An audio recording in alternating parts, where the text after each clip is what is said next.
Bismillahirrahmanirrahim. Starting with the name of Almighty Allah, the most beneficent, the most merciful. Dear brothers, Assalamu alaikum. I hope you will be fine.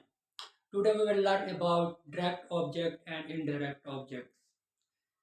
As you know, some sentences have two objects at the same time. ऐसे में class में बैठे किसी बच्चे से अगर एक sentence दिया जाए और उससे पूछा जाए कि इसमें डायरेक्ट ऑब्जेक्ट कौन सा है और इनडायरेक्ट ऑब्जेक्ट कौन सा है, तो वो कंफ्यूजन फील करेगा, कंफ्यूज हो जाएगा। या कम्पिटिटिव एग्जाम्स में अगर एक स्टेटमेंट आ जाता है और उसमें चार ऑप्शन दे दिए जाते हैं, तो वहाँ पर भी बेटर स्टूडेंट जो है ना वो कन्फ्यूजन का शिकार होता है कि इसमें से डायरेक्ट ऑब्जेक्ट कौन सा है और इनडायरेक्ट ऑब्जेक्ट कौन सा है। तो हम इसको बनाते हैं आसान, एक फार्मूले के ज़रिए, एक डेफिनेशन के ज़रिए। देखें, लिखा हुआ है इससे पहले, Amjad wrote a letter to his father. इसमें स्टेटमेंट में वो पूछता है कि in the sentence indirect object is. इस स्टेटमेंट में उसने इनडायरेक्ट ऑब्जेक्ट का पूछा है। नीचे ऑप्शन दिए हैं रोट, फादर, लेटर, अमजद। अब देखा जाए तो ये हमारा प्रोनाउन हो गया, यानी कि नाउन हो गया हमारा, ये भी नहीं है। ये हमारा वर्ब है, ये भी नहीं है।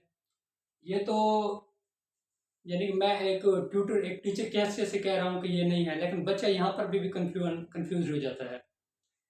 या अगर फादर है, ये भी नाउन है, ये भी नाउन है, तो ऐसे में कोई भी स्टूडेंट जो है ना वो डिफिकल्टी फील करेगा। तो इसलिए हम इसको आसान बनाते हैं कि डायरेक्ट ऑब्जेक्ट और इनडायरेक्ट ऑब्जेक्ट। जो डायरेक्ट ऑब्जेक्ट है, direct object is used for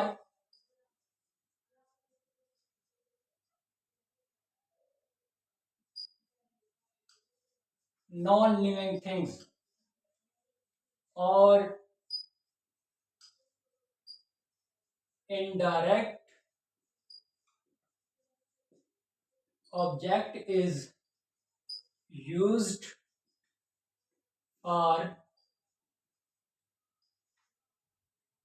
living things. Very simple. वो कहते हैं कि जो डायरेक्ट ऑब्जेक्ट होता है किसी स्टेटमेंट में, अगर दो ऑब्जेक्ट आ जाएं, उसमें से डायरेक्ट ऑब्जेक्ट कौन सा होगा और इनडायरेक्ट ऑब्जेक्ट कौन सा होगा। तो ये हमारा डेफिनेशन है डायरेक्ट ऑब्जेक्ट की और इनडायरेक्ट ऑब्जेक्ट की। तो इसको मद्देनजर रखते हुए ये ऐसी डेफिनेशन है कि कोई भी स्टूडेंट जो है ना वो फॉर एवर इसको भूल नहीं सकता। तो कहते हैं कि direct object is used for non living things, यानी कि ऐसी चीज़ें, बेजान अशिया, जो बेजान चीज़ें होती हैं, उनके लिए क्या इस्तेमाल होता है, डायरेक्ट ऑब्जेक्ट यूज़ किया जाता है। डायरेक्ट यानी कि जिस स्टेटमेंट में भी नॉन लिविंग थिंग्स होगी वो आपका क्या होगा, डायरेक्ट ऑब्जेक्ट होगा। और इनडायरेक्ट ऑब्जेक्ट वो कहते हैं indirect object is used for living things, यानी कि जो जानदार चीज़ें होती हैं और तो वो उनके लिए क्या इस्तेमाल किया जाता है, इनडायरेक्ट ऑब्जेक्ट यूज़ किया जाता है। फॉर एग्जाम्पल ये स्टेटमेंट है, Amjad wrote a letter to his father in the sentence indirect object is. तो देखें इनडायरेक्ट ऑब्जेक्ट जो है ना हमारे इसमें से, देखें लिविंग पर्सन जो है ना, लिविंग थिंग्स कौन सा है, इनडायरेक्ट पूछा, ये हमारे इनडायरेक्ट की डिफाइन है। तो इसमें लिविंग थिंग्स इसमें से कौन सा है, इसमें लिविंग थिंग्स हमारा क्या है, फादर है। तो ये हमारा क्या हो गया, ये हमारा इनडायरेक्ट ऑब्जेक्ट हो गया, ये लिविंग थिंग्स में आ गया। अगर वो हमारा, अब नीचे वाला सेंटेंस देखें, the grandmother told the children a tale. अब ग्रैंड मदर जो है ये भी नाउन है, लेकिन ये सब्जेक्ट है हमारा।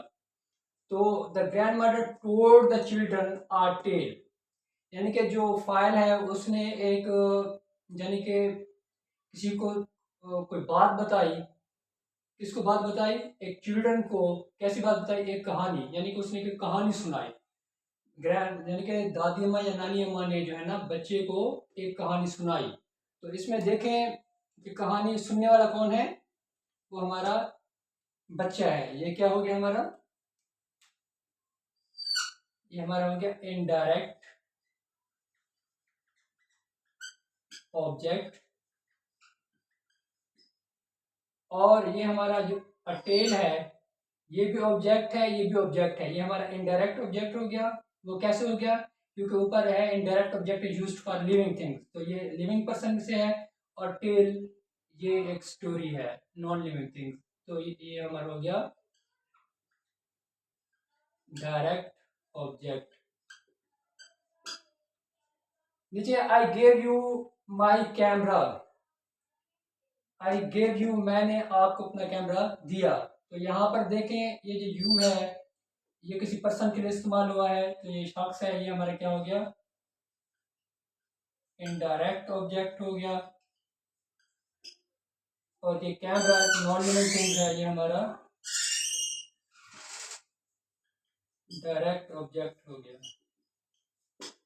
इसी तरह ही will meet me at my home, तो इसमें ये जो मी है ये हमारा यानी कि ऑब्जेक्टिव केस है, यानी कि प्रोनाउन है, ये हमारा लिविंग पर्सन है, ये हमारा क्या हो गया इनडायरेक्ट ऑब्जेक्ट हो गया। और ये होम जो है ये हमारा डायरेक्ट ऑब्जेक्ट हो गया। जो ये वैसे देखा जाए एक चीज़ और भी बताता चलूँ मैं कि ये टू हिज फादर और एट माई होम, इनको जो है ना प्रपोजिशनल फ्रेज भी कहते हैं। ये प्रपोजिशन से स्टार्ट में प्रपोजिशनल फ्रेज कहलाते हैं। तो हमारा टॉपिक था डायरेक्ट ऑब्जेक्ट और इनडायरेक्ट ऑब्जेक्ट। तो यूँ हमारा जो है ना एक मुख्तसर सी डेफिनेशन के ज़रिए ये हमारे किसी भी स्टूडेंट के लिए बहुत ही आसान हो गया। जब भी किसी सेंटेंस में दो ऑब्जेक्ट आएंगे और उनको पूछा जाए कि यहाँ से डायरेक्ट ऑब्जेक्ट कौन सा और इनडायरेक्ट ऑब्जेक्ट कौन सा है, तो वो इसको आइडेंटिफाई करने में वो सेकंड भी नहीं लगाएंगे। तो आई होपफुल ये आपके लिए मुख्तसर लेक्चर बहुत इफेक्टिव रहा होगा। इंशाल्लाह नेक्स्ट वीडियो में मिलते हैं, तब तक अपना ख्याल रखिएगा। अल्लाह हाफिज़।